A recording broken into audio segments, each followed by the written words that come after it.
Start medical.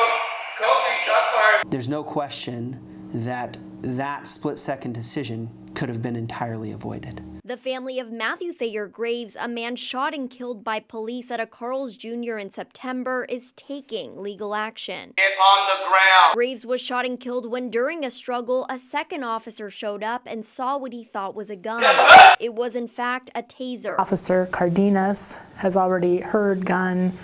Is it a gun? Gun. And Officer Cardenas is now unholstering his firearm. In October, 5 out of 7 jurors said Officer Daniel Cardenas acted lawfully in his use of deadly force. Whether Officer Cardenas feared for his life or the safety or life of Officer Davis at the moment he drew his weapon. But the Graves family attorney says the civil suit they're now filing isn't about that. They see the events of Matthew Graves losing his life as tragic, but also unconstitutional and a violation of his rights.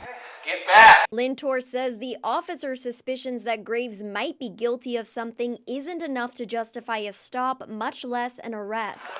What are you doing? The family's hoping to avoid this situation created by the officer due to his lack of training. Get on the ground now. Lintor says it's about bringing accountability and consequences to the Eagle Point Police Department and to all law enforcement agencies across the nation. Better training for the dealing with the mentally ill, better training on basic civil rights that citizens have.